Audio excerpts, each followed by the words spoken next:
Magandang araw mga kabayan. Ito po muli si Engineer Alejandro, isang OFW, ang inyong stock tambay. Muli handang magbahagi ng kwentong kalakal at kuro-kuro mula sa Philippine Stock Exchange. Kung bago ka pa lamang sa akin channel, huwag kalimutan mag-like, subscribe, share, at pindutin ang notification bell para updated ka sa bagong videos na aking i-upload. Okay, so we are all set.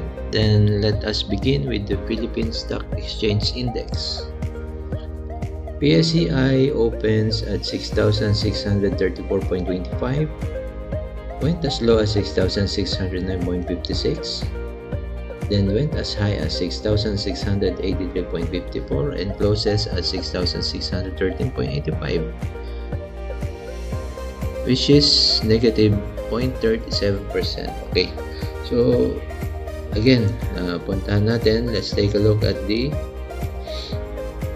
short-term trend channel, which is andito. Okay, so basically nasa baba siya at nauntog siya doon sa ilalim ng trend channel natin. Then nagkaroon ng last week na bounce from this support level. So basically mukhang nag-i-establish siya ng support level dito sa, or support zone dito sa area na to, dahil nag-bounce siya for last week, consecutive green candles, but then nagkaroon ng profit taking immediately after gaining some percentage kasi may mga umakyat na individual stocks. So after that, this week, most or majority of the day this week, puro profit taking, and then huminto siya. So if I am going to interpret this one, nag-establish na siya ng support level or support zone dito sa area na to. If nag-open tayo by next week, at least the same level sa closing natin, most likely mag-attempt yan na mag-stay dito sa level na to, and before the end of next week maaaring magkaroon ng mas maraming buyer at makakita tayo ng slight bounce. So remains to be seen by next week. And yung ating monthly, although last week supposed to be nag-cross up na siya, pero bumalik siya dahil nagkaroon ng profit taking. Puro short term siya, no? So iintayin lang natin na makabalik siya going itong low line to be above that red line, and umabot siya up to the positive side ng macro. Okay, then yung ating moving averages, basically nasa baba pa rin yan kasi kaya nga siya nag-struggle dito. Nauntog siya dito sa ilalim ng uptrend channel, and of course hinaharang siya ng mga moving averages natin. So most likely or hopefully by December, magkaroon na ng positive sentiment at bumalik na yung bullishness kahit pa paano ng ating market. Okay, so yun lang muna sa ating PSEI, and let's proceed to our first individual stock, which is Ayala Corp.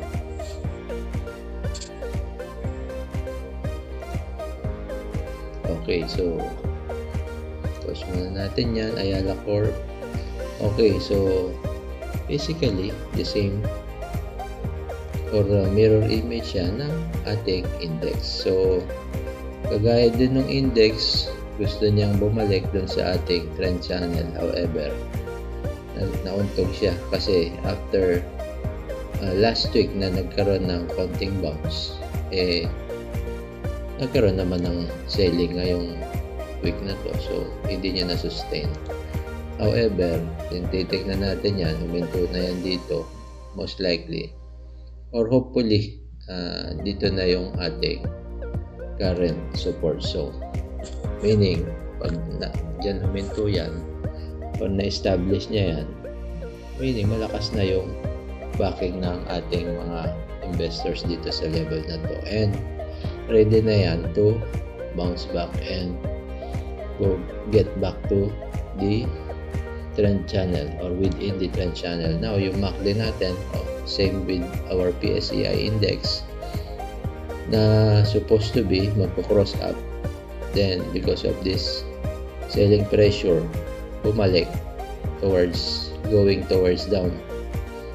down sentiment dito sa MACD natin, and hopefully we'll just have to wait until such time na mag-cross up na siya and maging positive na yung outlook ng ating mga investors dito kay Ayala Corporation.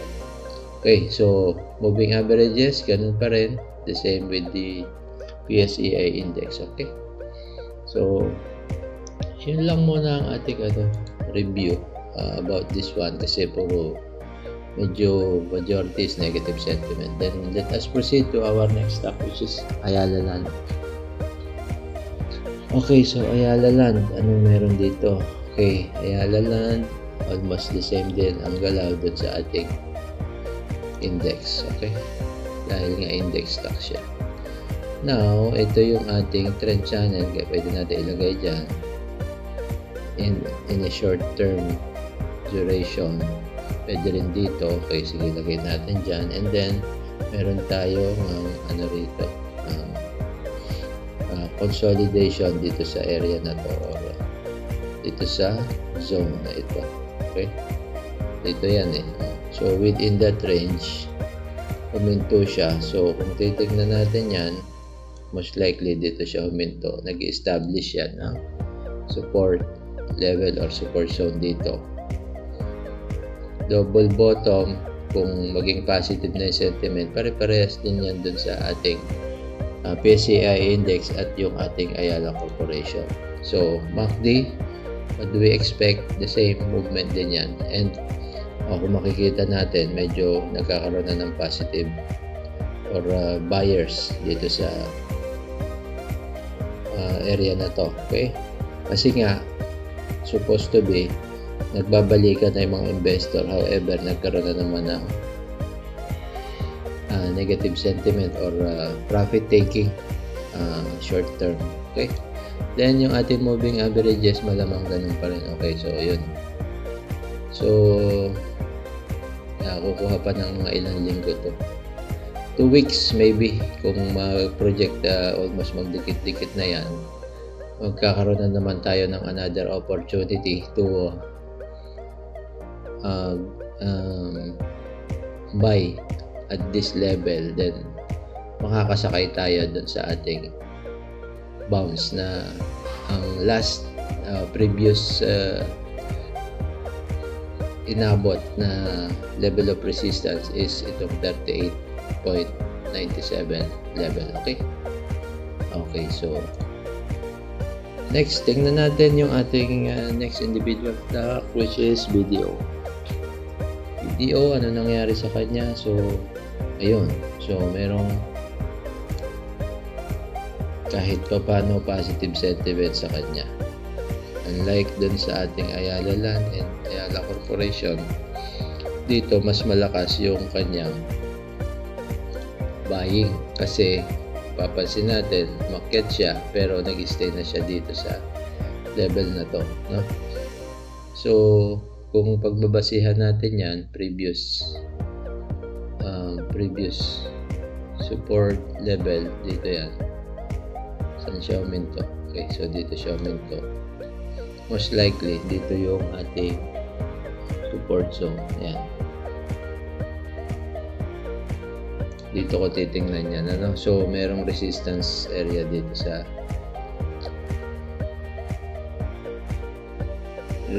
resistance level sa area na to.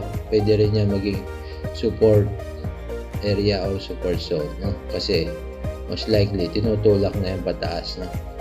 Okay, pag nakabalik yan dun sa trend channel, basically bullish na ulit siya, and most likely the same rin yung kanyang sentiment. Okay, kita mo masyado ng medyo nag-iipon na, no, yung mga positive investors natin o yung mga buyers natin. Okay, pile up na siya, and try to remember na ito historical high. So titignan natin, ayun, so may mga binibreak na siya na moving averages, that's why medyo nakaka-establish na siya dito sa level na to, and only a matter of time para makabalik na siya doon sa kanyang upward trend channel. Okay, then let us proceed with our next stock, which is ating pinaka-paborito ng lahat, ating JFC. JFC, mukhang mas kagaya siya ng BDO. Hindi siya masyadong bumaba. Okay, so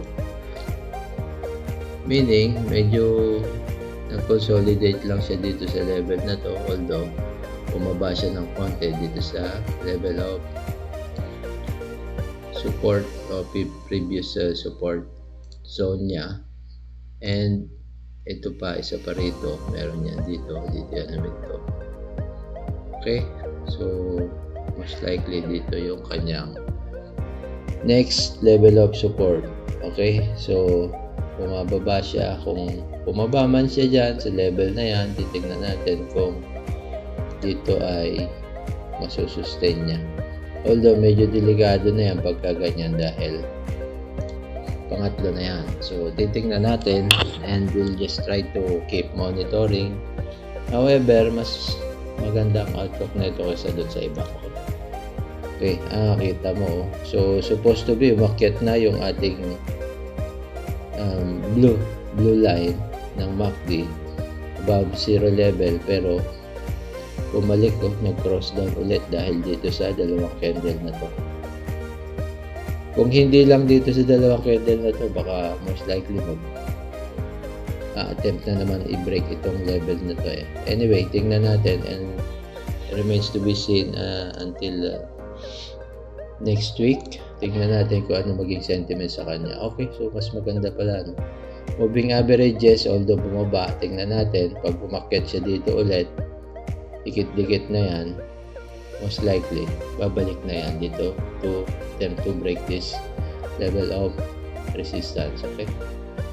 Okay, so proceed tayo sa next stock, which is JGS. JGS, ito yung isa sa ating mga malalaking holdings na medyo nag-struggle. Nag-struggle siya kasi hanggang ngayon hindi pa rin niya nakukuha yung kanyang positive sentiment. Medyo bearish hindi niya nakuha ang basagin itong level na to. Yan sana yung magiging breaking point o yung kanyang deciding point. So nandito na siya sa area na to, although isang araw yan, I think Monday or Tuesday, nagkaroon ng malaking spike doon sa gain niya, which is around 10%. So akala ko nga babalik na kaya lang hindi siya tumuloy at nagbentahan din ulit. I don't know, baka umalis agad yung mga naipit siguro. So hindi pa sila ganun ka tibay, no? So basically andito yan. Saan tayo minto? Dito tayo minto. Okay, so kung nandito yung ating resistance level, so ito yung ating dapat tinitignan na kailangan niyang mabasag, no? So nauntog siya, then bumalik siya dito sa level na to, which is yung lowest level natin of support. So kapag hindi siya bumaba dyan, next week most likely mag-i-stay na dyan, and we'll try to establish that area bago siya babalik to re-attempt to break this level of resistance. Now yung MACD natin, okay, so medyo positive na yung MACD, huwag lang siya mag-cross down ulit, although ang aantayin mo na lang dyan is to go above zero level kasi positive na ulit mga nagbabalikan na yung investor. Kasi masyado ng cheap yan, boss. So kung meron ka ng opportunity to buy, by next week nag-stay na rito, bumili ka na dahil most likely may malaki na ang chance na para mag-bounce na ulit. Okay, so in terms of MACD, medyo may pag-asa na yan. Moving averages niya, although nasa baba pa rin, lalaban pa rin yan. But then, malapit na, halos magkakadikit na. Ito na lang yung magiging pinaka-last na resistance dyan. Ano? Okay, so JGS, yan muna sa JGS. Next stock natin is Metrobank. Let us look at Metrobank. Ano nangyari sa kanya? So maganda itong ginagawa ni Metrobank, may galaw niya. So within the trend channel pa rin siya until now. At nagkaroon man ng bentahan, hindi naman siya bumabagsak na significant. Okay, so nandito yan.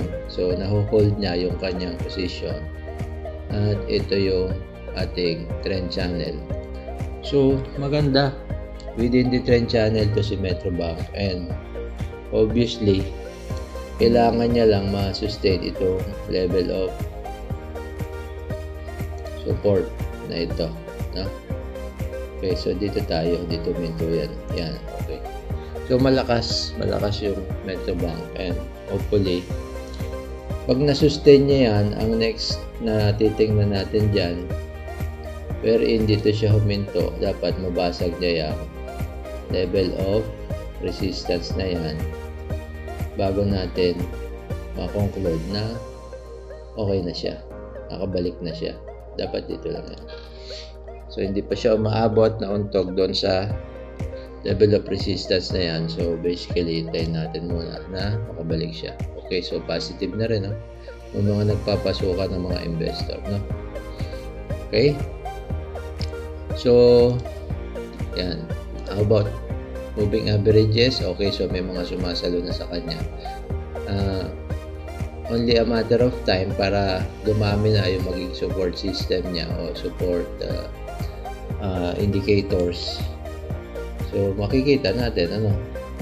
Then let us continue monitoring this one. As I've said, pag nag-stay dyan, mas malaki ang chance na mag-re-attempt to break this level of resistance. Okay. Then, proceed tayo sa next stock, which is GTCAP. GTCAP, medyo nakitaan natin ito ng positive sentiment kanina. Ayan, no? So, GTCAP, makikita natin nasan ang kanyang long trend. Long trend muna.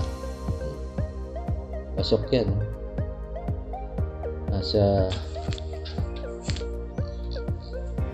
Pasok sa long trend yung kanyang trend channel. Now, punta tayo dito sa short term. So, pasok pa rin. Bina natin nandito. O, sige, lagay na natin dyan. Kung dyan, dito na lang. So, within the trend channel siya, no? Okay, so bumabalik na siya. Although, nagkaroon siya ng selling, hindi siya ganun ka-significant. No? So, dito yung ating pinaka-last level of resistance na hindi niya inabot. Then yung ating next level of resistance to break or support level na lang nandito. So titingnan natin yan kung ano mangyayari in the coming weeks, kung kakayanin niyang i-break yung level na yan, ano, kasi nandyan yung nandyan yung breakdown niya previously. And ito naman sa level na to, obviously meron siyang support dito. Okay, mas maganda dito na natin kuhanin yan, medyo malaki. Ayan, so since dito naman yan huminto, dito na natin kuhanin. Ayan, okay. So basically or obviously na nakabalik siya. Then nagkaroon ng profit taking